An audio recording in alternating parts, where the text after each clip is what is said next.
Sam Creates here. Got another video for you. And this one is an interesting one, for me at least, especially because not only is this the first issue of a new series, this is one of the first issues from a new publisher. And I don't really get the chance very often to review a brand new publisher. So anyway, first I just want to make sure, say, how's everybody doing? Make sure everybody's doing okay out there. Make sure your families are all good. Everybody's healthy and safe. Everybody's got what you need. You got food, you got water, you got whatever else you might need around the house. We all know the one thing that apparently was the giant run on at the beginning. Hopefully you have enough of that too. Or you have a bidet in your house. Anyway, I just wanted to say, how's everybody doing? So anyway, if this is your first time at the channel, make sure you hit that thumbs up, click the bell for notifications, subscribe, all that stuff. Anyway, this is the Futurists, issue number 1, from Allegiance Arts. They are a new publisher, founded by Mitch and Elizabeth Breitweiser. They're not the only ones. They kind of made it a collective, sort of, I guess you could call it, with some other creators, where they all kind of have a stake in the company. But this was one of the first. They had 3 books come out. They did a crowdfunding campaign for a 3-pack that was going to help launch Allegiance Arts. And obviously I backed it, or I wouldn't have it. It was The Futurists, Nora's Saga, and Bass Reeves. And I'm going to review all 3 books, but we'll do it separately. I figure each book deserves its own, because they are 3 very distinct books. So this is The Futurists. I know this is something that Mitch has said he's been working on for years, really, like, in the background of, while he's been doing all his other stuff, he's been developing the Futurists for a really long time, and it's kind of a dream come true for him, I know, to see this to fruition. First and foremost, I just want to say this cover is freaking amazing. Like, seriously, like, look at that cover. That looks like a movie poster for, like, a swashbuckling adventure. Like, I don't know, it's just really, really great cover.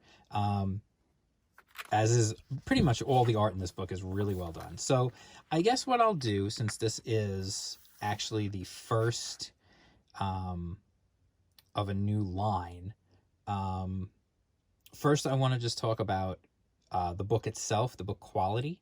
The print quality is really well done. The cover's nice. The page stock is nice. I'm not a snob. I'm not a paper snob. I am not. Any of you guys who know me know I'm a big fan of Alterna Comics, and they print on newsprint, and I love it. I love reading old comics, old newsprint. You open it up, the smells, everything still looks good. Glossy paper is fine too. Don't get me wrong. There's nothing wrong with it. I just, whatever you give me, if it presents the story and the art well, I'm probably gonna like it, even if it might be a subpar printing job, or what some people might consider subpar. To me, it's all about the art and it's about the story. And the paper that it's printed on is important to a degree, as long as it doesn't screw with my enjoyment of the book. So anyway, let's get into it here. This is written by Patrick Stiles. But you can see Mitch Breitweiser and Patrick Stiles are credited as creators. And this is something, actually, I should mention this too. This is something Allegiance does now in all their books. They have this, The Futurists Season 1, Episode 1. So they're doing a seasonal format, kind of like a TV show. So I assume, like, Season 1 maybe will be 4 or 5 episodes. I don't really know for sure. I'm just kind of spitballing that one out there. And then maybe they'll take a break, and then they'll come back with Season 2. Maybe something else will be coming out in the in-between time. I'm not really sure on that, but it's just kind of, that's what it makes me think of when you say Season 1, Episode 1. You can see, created by Mitch Breitweiser and Patrick Stiles. They do these credit thing, which is pretty neat, in all their books.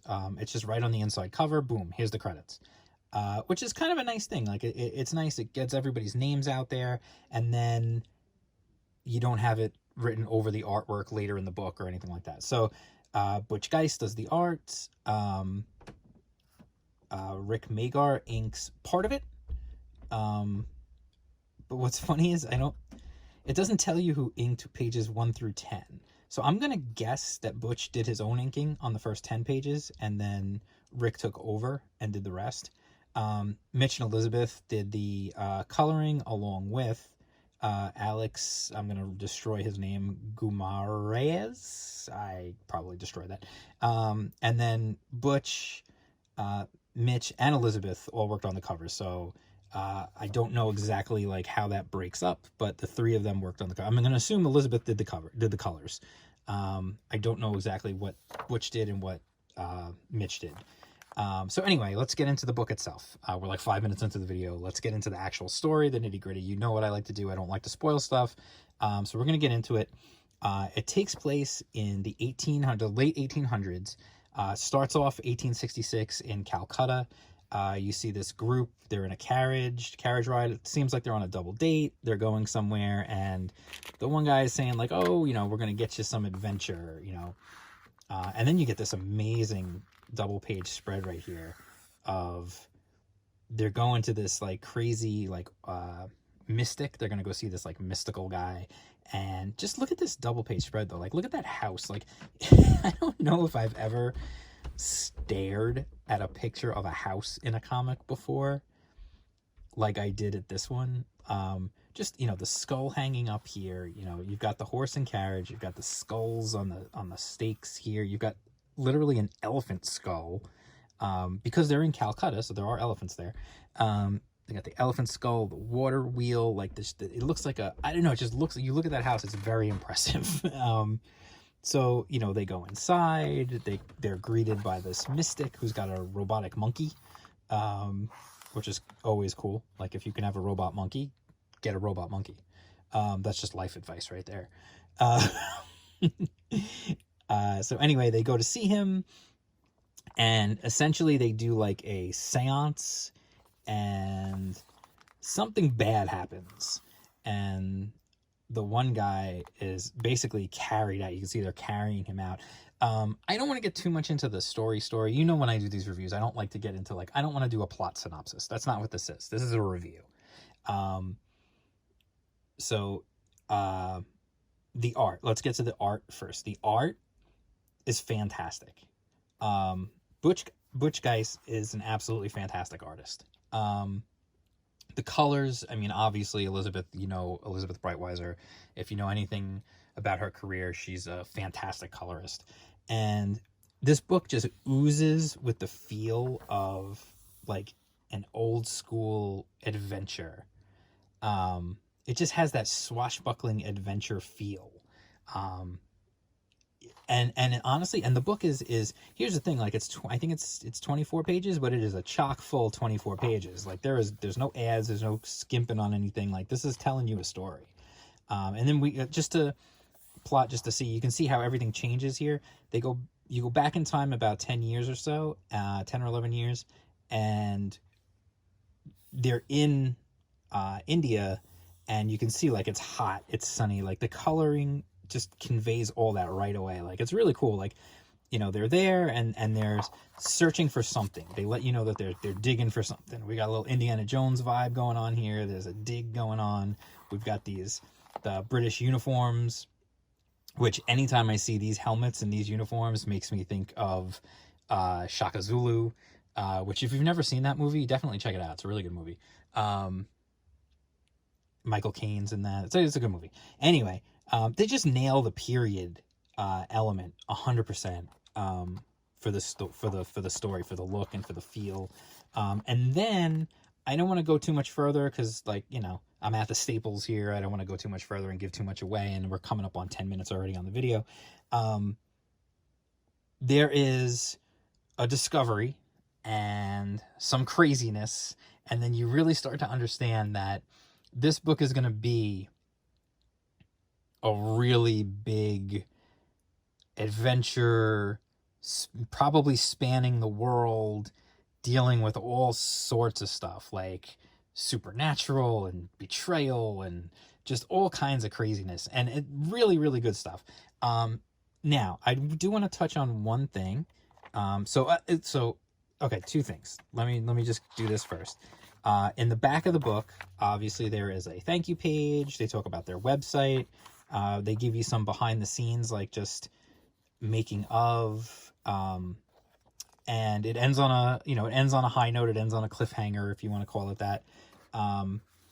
And so obviously they want you to pick up issue number 2. These books, now I don't know if scheduling has changed due to what's going on in the world right now, but the Allegiance books, the ones that I have are from the crowdfund. They are going to be available in Walmart. Originally it's supposed to be May 5th. I don't know if any of that has changed. I haven't seen anything from Mitch or Elizabeth or anybody saying that date has changed or anything. But for right now, it should be May 5th. They should be available in Walmart. And that is issue 1 of the Futurists, issue 1 of Nora's Saga, issue 1 of Bass Reeves, and issue 1 of Red Rooster. Now, I want to get into something else. The issue that you get will probably be a little bit different from these, only because it probably won't have the thank you page and all that stuff in the back. Also, Red Rooster I know is a source of contention for a lot of people, because Red Rooster was launched before Allegiance Arts as just a graphic novel as a crowdfund, and it raised a lot of money. And people are kind of upset that they had to wait, and that they're still waiting for Red Rooster, and these books have already been made and come out now. And they're a little mad that they're more than a little mad that Red Rooster issue 1 will be out in stores probably before anyone gets shipped their graphic novel of Red Rooster. But Mitch and Elizabeth have explained, Mitch has explained that the first issue of Red Rooster, they actually sent out a PDF of the first 24 pages of the graphic novel, which is issue 1 of Red Rooster. That already has been sent out. I have it. I haven't read it yet, because I prefer to read physical over digital if I have the choice, and I feel like I'd rather probably just wait to get my graphic novel and just read the whole thing at once. But what they've done is they're going to break up Red Rooster into, I guess, 3 issues. It's going to be the graphic novel for anyone who backed it on Indiegogo, and if you go buy it in the stores, it's going to be 3 issues. I guess the plan is they sent us the PDF of what will be issue 1, which will come out in May. And their hope probably is to ship the graphic novel before issue 2 hits the stores in Walmart. So I just want to mention that, only because I'm sure some people are probably going to bring it up, or they'll be thinking about it. Again, this is really just meant to be a review of the book, the quality of the book. And that's that. So anyway, when these books do come to Walmart, supposed to be May 5th. Again, I don't know if that'll change or not. I absolutely would recommend it. It's a really quality book. Like the art is fantastic. I mean, you could see the art. The art's fantastic. The storyline is really good. We're setting up for something really big. You can tell. It's just really a quality book. And so I absolutely would recommend picking up the Futurists. I know you can't get it right now. You'd have to wait until they come out in the stores, which means stores have to be open again and all that kind of stuff. And the way we're going, who knows how that's going to go. But just keep it in the back of your mind, and just remember that, hey, when you're walking through Walmart one day when they are in the store and you see them, you go, oh, hey, I remember hearing that was really good. I don't know what the cover price will be. What I paid is not what the cover price will be, because I backed the Indiegogo, which means I'm sure I paid more than what you'll pay to buy these on the store shelves. But anyway, that's the price of being an early adopter and getting behind things on crowdfunding. So anyway, if you like this video, give it a thumbs up. Make sure you're subscribed to the channel. Hit the bell for notifications. Stay tuned. I'm going to be doing some live streaming and stuff. We'll keep you entertained during this quarantainment. And that's it. And stay safe out there. Peace out.